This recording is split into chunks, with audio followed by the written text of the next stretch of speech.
Chair Dukes Live, we are going directly First, to the on behalf of Pentagon. Secretary The Austin press and the secretary Department, there our is going to be hearts are giving with the comments, and Japanese we're going to people listen after in their live tragic right earthquake now. earlier this week.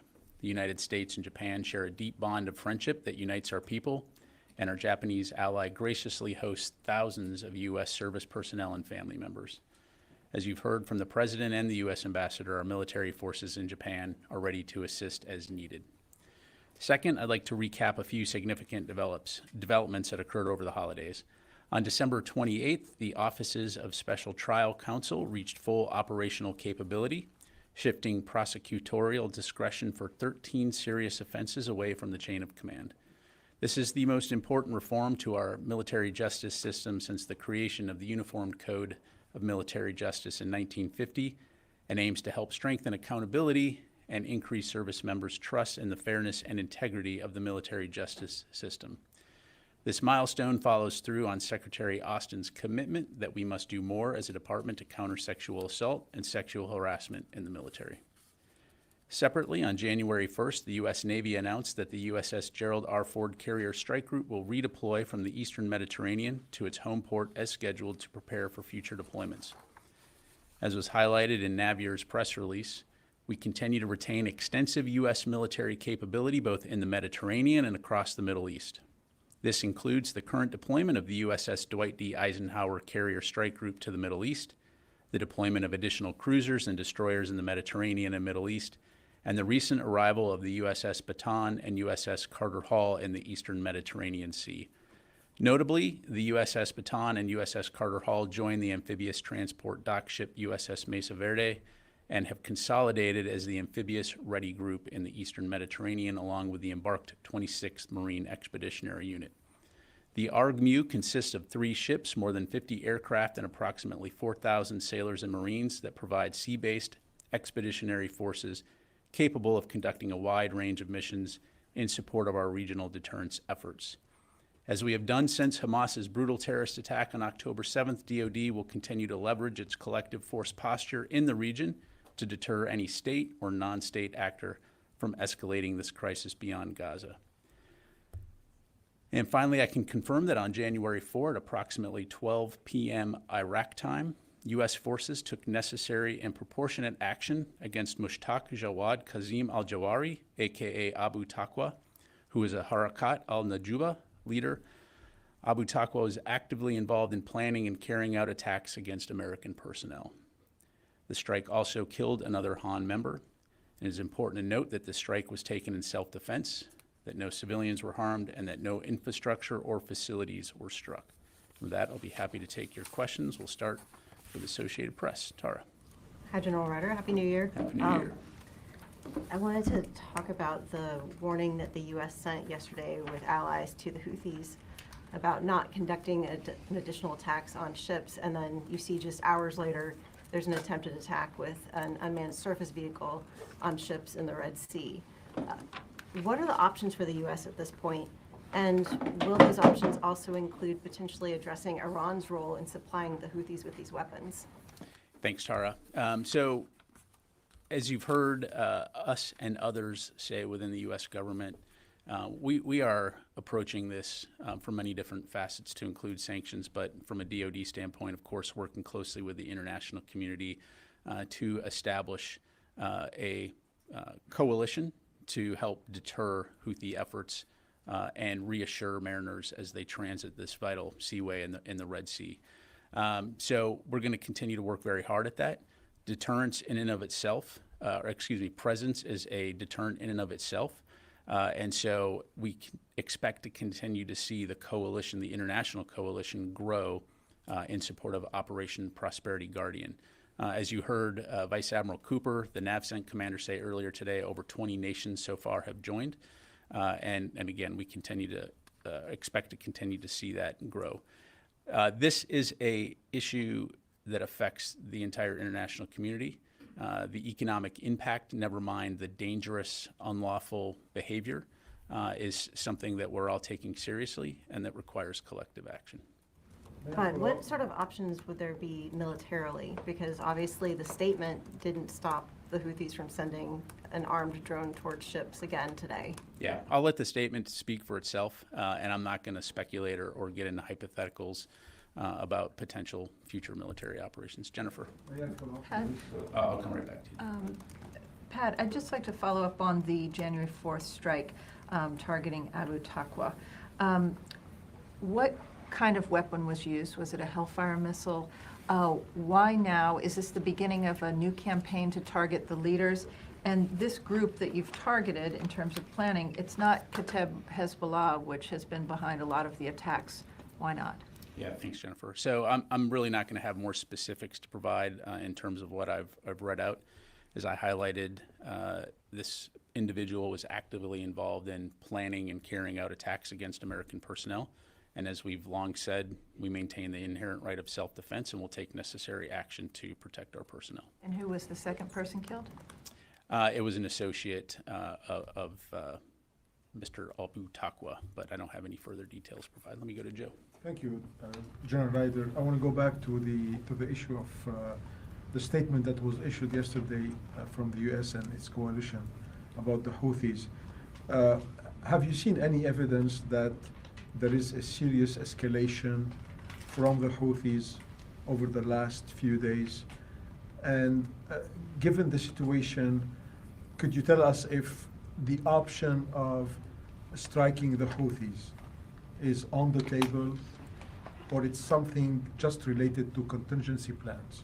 Yeah, again, Joe, I think I'll let the statement speak for itself, which again represented many nations around the world and highlighted that if these strikes don't stop, there will be consequences. But again, I'm not going to get into speculating, forecasting, or talking about hypotheticals. In terms of escalation, again, these are illegal, dangerous attacks. Since November 18th, there have been now 25 attacks against merchant vessels transiting the southern Red Sea and the Gulf of Aden. And so we have worked closely with the international community to stand up Operation Prosperity Guardian under the umbrella and leadership of Task Force 153, with the express purpose of deterring this illegal activity through the increased overall presence and also providing assurances to the maritime industry to help safeguard their transiting of that waterway. Oren. A couple follow-up questions on the Iraq strike. You called this a self-defense strike. What attacks was this group, Harakat al-Nujaba, responsible for, and how many? Did you notify the Iraqi government in advance? And given the condemnation of U.S. strikes in Iraq that we've seen in the course of the past couple weeks, do you think the U.S. military presence in Iraq is at risk? Have you seen a tension there? Yeah, thanks, Oren. So again, I'm not going to have any more details to provide as it relates to this particular strike, and in terms of the specific attacks that Han has conducted against U.S. forces in Iraq and Syria. As you well know, you've been following this for a while. Those attacks have continued, putting U.S. forces in danger. And as I just highlighted to Jennifer, we maintain the inherent right of self-defense and will continue to take necessary actions to protect our personnel. But how many of the 120 attacks has this Harakat al-Nujaba? I'm not going to get into a breakdown. So as far as your other question, Iraq is an important and valued partner. Our forces are there at the invitation of the government of Iraq to help train and advise in support of the Defeat ISIS mission. And so, as we have been doing all along, we will continue to consult closely with the Iraqi government about the safety and security of U.S. forces. In the meantime, we will continue to stay very focused on that Defeat ISIS mission. Are you able to say whether you notified the Iraqi government in advance? I'm not going to get into diplomatic discussions. Carla? Thank you. Two questions actually. First, on the Red Sea operation. So Vice Admiral Cooper and you have both said that this is a defensive operation.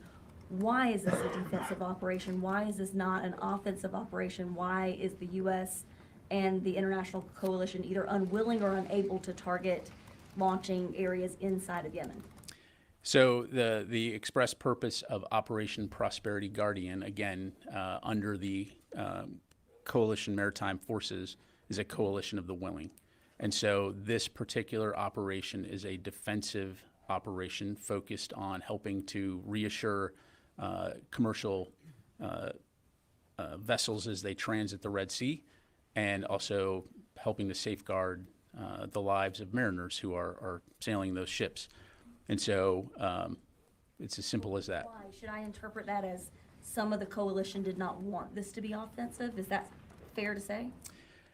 Carla, so again, countries are going to be willing to participate in various efforts focused on very specific operational goals. And again, Operation Prosperity Guardian is a defensive coalition focused on safeguarding the commercial vessels transiting the Red Sea and the Gulf of Aden. So that's the mission. Now, again, I'm not going to get into hypotheticals or speculate about what individual countries may or may not do as it relates to their security or the collective security. But again, for OPG, this is a defensive coalition. Thanks. And then separately on Let me go to one of your colleagues. One follow up on ATACMS and then I'm done. There's a Newsweek story out there that says that there's ATACMS up for destruction, the expired ATACMS, U.S. ATACMS, that would be a significant expense to American taxpayers, according to one former advisor to Ukraine's lead commander. Is this true? Are there a bunch of ATACMS, expired ATACMS, set to be destroyed? And if that is true, why would they not be going to Ukraine? Yeah, so I've seen those press reports. We looked into this, and it is not true. Those reports are false. Fadi. I have two separate topics. First, on the strike in Iraq against Abu Taqwa Harakat al-Nujaba. Last week, as you said, the U.S. forces are inside Iraq at the request of the Iraqi government. However, Mr. al-Sudani, Iraqi Prime Minister, has rejected any actions from U.S. forces outside the parameters of advising and assisting Iraqi forces. And he said the Iraqi government is headed toward ending the presence of the international coalition inside Iraq. Has the Pentagon been notified or by the Iraqi government of any steps to get the U.S. forces out of Iraq? And how do you respond to his comments on actions taken by U.S. forces? Yeah, thanks, Fadi. So I'm not going to comment on the remarks of others. I'm not going to speculate about what the future may portend or get into hypotheticals. As I mentioned earlier, U.S. forces are in Iraq at the invitation of the government of Iraq to help train and advise in support of the Defeat ISIS mission. And you've been covering this story for a very long time in terms of U.S. presence, as have many of your colleagues here. And you'll recall it was 10 years ago this coming summer that ISIS was approximately 24 kilometers outside of Baghdad when we kicked off the counter-ISIS mission after they had subsumed large swaths of Syria and Iraq. So no one wants to see a return of ISIS, which, oh, by the way, just claimed responsibility for the attacks that we saw yesterday in Iran. So our focus is going to continue to remain on the Defeat ISIS mission. But again, we're not going to hesitate to protect our forces if they're threatened. Thanks very much. And a couple of days ago, Saleh al-Arouri, the senior Hamas leader, was assassinated in a strike in Beirut. And it's, supposedly carried out by Israel. The U.S. has maintained a position that you don't want to see the war in Gaza escalate either in Lebanon or in the region. Was the DOD or the U.S. government notified of this operation? And does the U.S. administration or the Pentagon support such strikes beyond the borders? Yeah, so I don't have anything, obviously seen the reports on that strike. I just don't have anything to provide on that. Let me go to the phone here real quick. JJ Green from WTOP.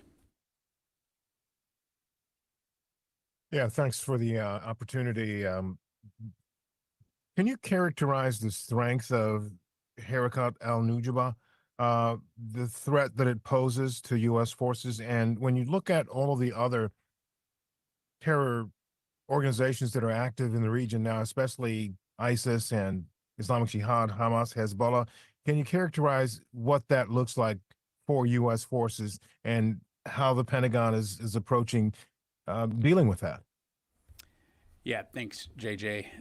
As I'm sure you can appreciate, there are myriad threats throughout the region, not only to the United States, but to other countries as well. And so I won't go into a detailed briefing about terrorist groups across the AOR, other than to say, as we've highlighted in several of our press releases when we've conducted strikes in Iraq and Syria, they have been against groups that are sponsored by Iran, Iranian proxies, to include Han and Kataib Hezbollah. And so those forces have represented a threat to our forces. And again, we maintain the inherent right of self-defense, and will take necessary actions to protect our forces. And that will continue to remain our focus, as well as doing the mission which we're there to do, which is to help defeat ISIS. Thank you. All right, let me do one more from the phone here. Jeff Shogel, Task and Purpose. Thank you, and thanks to the audio folks for getting my mic to work. I just wanted to double check the person killed in Baghdad. I've seen his name spelled differently. I've seen it Al-Saidi. I just want to make sure we're talking about the same guy. And also, this person was a commander in the Popular Mobilization Forces. Was this also an attack on Iraqi security forces? Thank you. Thanks, Jeff. Again, I'm not going to have anything to provide beyond what I've spelled out for you. And this was a strike against a member of Han, the terrorist group that I've highlighted, the Iranian proxy group. Thank you. Tony. Ukraine questions. One of the things you didn't highlight in your recap was the December 27th Presidential Drawdown Authority, Package 54. Is that the last package the U.S. can give Ukraine until Congress approves a supplemental? Yeah, thanks, Tony. As you heard us say as we went into the holidays here, we have no more replenishment funds, and so right now I'm not anticipating any new PDA announcements in terms of new capabilities, which is why we will continue to work closely with Congress and urge them to pass the supplemental. F-16s to Ukraine. What's the latest in terms of when they would finally show up there? Sure. I don't have any specific dates to provide. That training does continue in Arizona, as you know. That again, depending on the skill level of the pilot, that can range from 5 to 8 months, and so I would expect sometime later this year we'll start to see those pilots graduate, but I don't have any specifics for you. One Huey question. There's this talk about military strikes. What would they be striking? What would they be striking? Are these mobile missile units that the Houthis have, or are they fixed sites the U.S. knows about, and you're deciding what to do?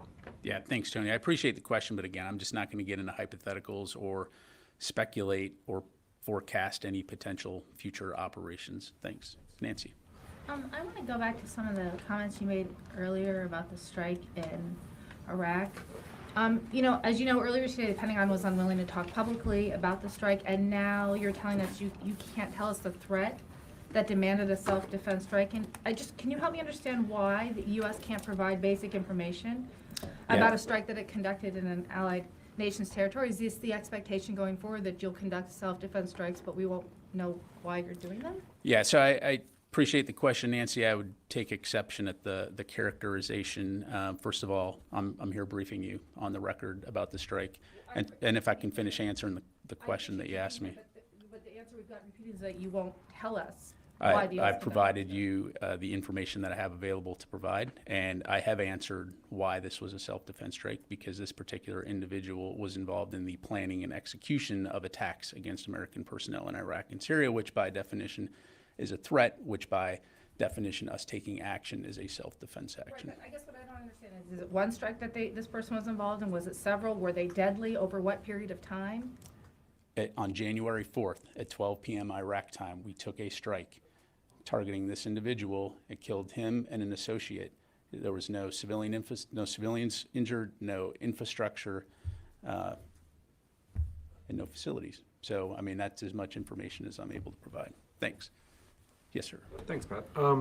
Going back to the Red Sea for a second, Operation Prosperity Guardian, both you and Vice Admiral Cooper have described it as a defensive action, but Vice Admiral Cooper earlier this week, I believe, gave the USS Carney a combat action ribbon for its actions, I believe in December. I mean, are U.S. Navy ships in combat in the Red Sea? I think that the Admiral's actions speak for themselves in terms of recognizing the crew for what they've done to be able to protect not only themselves, but also international commerce and mariners as they transit. So I'll just leave it at that. Thank you. Ma'am. Thank you, General. My question is about your opening remarks on Japan, so we appreciate it. And have Pentagon or U.S. force in Japan received any request from Japanese government on the asking? Sure. So as I said earlier, we remain in close communication with the government of Japan, and we do stand ready to aid in any way that would be most helpful to Japan. I would say this could include support from U.S. forces who are stationed there, who would be able to respond at a moment's notice. At this time, I'm not able to go in any specific details, but of course, we'll keep you updated on what that could look like should we receive any specific requests. Thank you very much. Jane. Thank you, General. Happy New Year. Happy New Year. Okay. Recently, Chinese President Xi Jinping declared that he would eventually unify Taiwan, and President Putin also designated Korean Peninsula and Taiwan as conflict risk areas this year. And also North Korea's leader Kim Jong-un declared that he was ready for nuclear war against the United States and South Korea. What is the Pentagon's position on this world crisis? Yeah, so we're going to continue to stay very focused on working with our allies and our partners in the region to ensure that regional security, stability, and prosperity are the main focus. No one wants to see conflict in that region, and so that will continue to be our focus. Oops. Do you think nuclear war can be suppressed through U.S. extended deterrence? I believe that U.S. extended deterrence will continue to help contribute directly towards regional security and stability. Let me go back to the phone here. Howard Altman.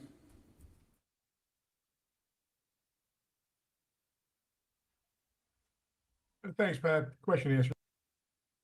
And Jared from All Monitor.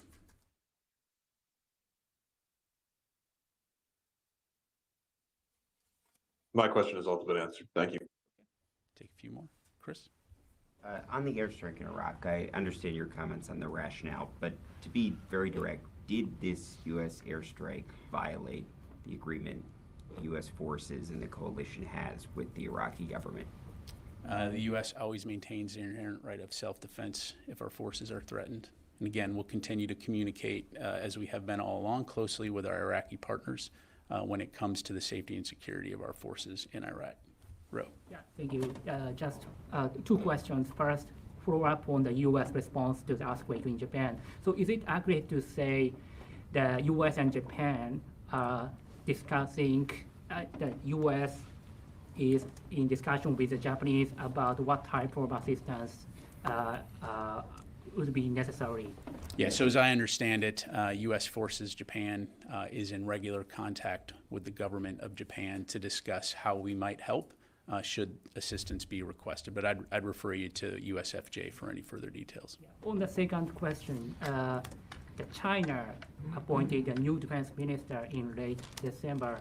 So has the Pentagon requested the first engagement between the secretary and the new defense minister after his appointment? Yeah, so we continue to be in communication with the PRC at the working level about the sequencing of upcoming engagements, and certainly we'll share more when we have more to announce. We continue to believe that sustained communication between our two countries is important in order to prevent miscalculation and mitigate potential risk. Thank you very much. Tom. Thanks, Pat. And, you know, at the end of the year, they cleared up all the holds on the military promotions. Are there any delays, holds, or otherwise of civilian nominees for key DoD positions that are still remaining? There are some individuals that continue to be delayed, and again, we'll continue to work. Do you have a rough number on that, please? We can get that for you. Thanks very much. Thank you. I have two quick Osprey-related questions. The House Committee on Oversight and Accountability sent a letter to Secretary Austin last month and asked to provide documents and information about the Osprey program safety and performance by today. Has the DoD responded to the request, and does the committee's investigation affect U.S. military decision on when to resume Osprey flights? Yeah, thanks very much. So the Department of Defense commits to working cooperatively with the committee to accommodate its requests, and will work diligently to provide additional information as soon as possible. I don't have any further details to provide beyond that at this point. Thanks very much. Got time for a few more. Yes, sir. Yeah, thank you, General. The Iraqi Prime Minister's office statement says that Abu Taqwa, or these attacks, was an attack on the Iraqi security entity that is operating within the powers authorized by the Commander-in-Chief of the Armed Forces. Does that concern you at all, that there are some elements and people that operating under the Iraqi Prime Minister authorities, and they are planning and are masterminding to attack the U.S. forces in Iraq? Again, look, Iraq is an important and valued partner. We work very closely with the Iraqi security forces, as part of CJTF OIR, and have had a relationship with the Iraqi security forces for many years, supporting training and advising their counterterrorism efforts. And so we will continue to work closely with our Iraqi partners. We do know that the Iraqi security forces have continued to assist in identifying, in some cases, where these Iranian proxies have conducted attacks against U.S. forces, and we are very appreciative of that support. And so, this is an important partner to us, and we'll continue to lean into that relationship. He also said that this will undermine the previously established understanding between the Iraqi armed forces and the coalition forces. Do you have the same concern? Again, I think I responded to that question earlier. I'm not going to comment on the remarks of others. Thanks very much. Time for just a couple more. We'll go here and then here. Thank you, General. The recent attacks by the militia groups in Iraq on U.S. forces seem to be more accurate than before. The recent target, a U.S. base in Erbil, injured 3 U.S. service members, and one more attack in Kurdish Peshmerga forces. So aren't you concerned that these militia groups have now more sophisticated weapons that can target U.S. forces? So to date, we continue to see the one-way attack drones and rockets. Again, over the course of these, largely ineffectual, but to your point, they continue to remain very dangerous, which is why we will respond seriously to any threat of our forces. We do not seek any broader conflict with Iran. We don't seek conflict with these groups, but we're not going to stand aside and allow our forces to be threatened without ensuring that we're properly protecting them. Yes, sir. You mentioned replenishment money is out. How much is left in PDA for Ukraine? Right now, we've got roughly $4.2 billion in restored PDA authority. But again, the replenishment funds are expended. Jennifer. Just to be clear, Harakat al-Nujba, is it considered to receive funding and support from Iran, or is it simply an Iraqi-based Shia militia? This is an Iranian proxy group. I'll just leave it at that. Tara. Just one off of Jennifer's. Is this group part of the PMF? Look, the Han group is a Iranian proxy group that has been targeting U.S. forces. And so, again, we took appropriate and proportionate action. Thank you. Part of the Iraqi PMF forces?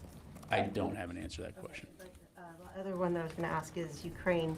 With the $4.2 billion, because there's no replenishment money, does that mean that money is essentially untouchable? Like you can't dip into the So that is the authority to spend funds, again, without having the replenishment funds in order to actually replenish our own funds. It's the authority to spend, but not necessarily the funds available. Thus, we need the supplemental from Congress. Okay, so you don't actually have $4.2 billion in. We have the authority to spend that from available funds, but wouldn't have the ability to replenish the stocks by taking money out or taking stuff out of our inventory. So in practical terms, that means that's not We're out money of you can money. use. Okay. Right. Last question, Fadi. I just want to revisit the Iraq. I mean, on the one hand, you say that Iraq is an important ally You talk about how the U.S. presence is at the request of the Iraqi government. When the Iraqi government is saying, no, you cannot take military actions inside Iraq because this is a breach of the agreement about advising and supporting the security forces, you refuse to comment. Is there a disagreement between the Pentagon and Iraqi government about the situation in Iraq vis-a-vis U.S. forces?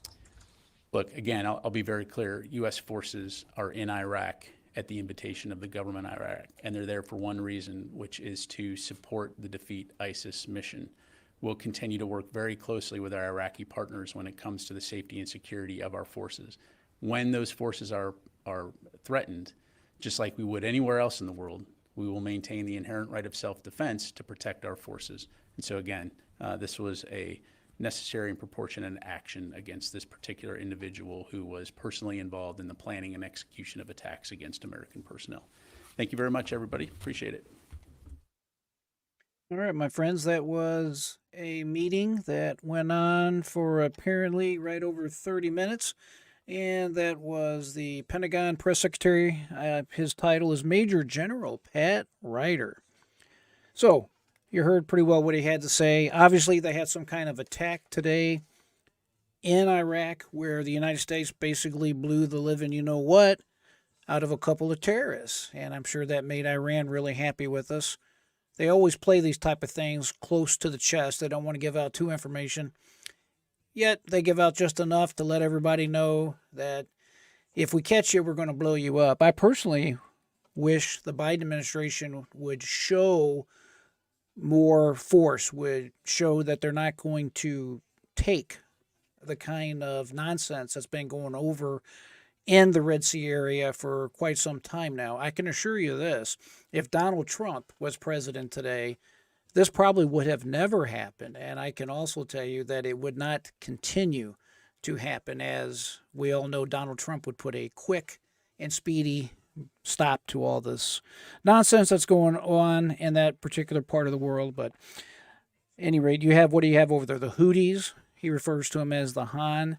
And then apparently they've set up something called the OPG, the Prosperity Guardian Force, made up of a coalition of the willing. Sounds like a flashback to the Iraq war years ago. They kind of used to say the same thing, a coalition of the willing. I hope you're following all the Trump news that's going on right here in the United States. If you haven't done so already, make sure you subscribe to the channel so as my new videos come out, you will know right away that either I'm live or I got a video coming out. I will be covering everything to do with the election this year.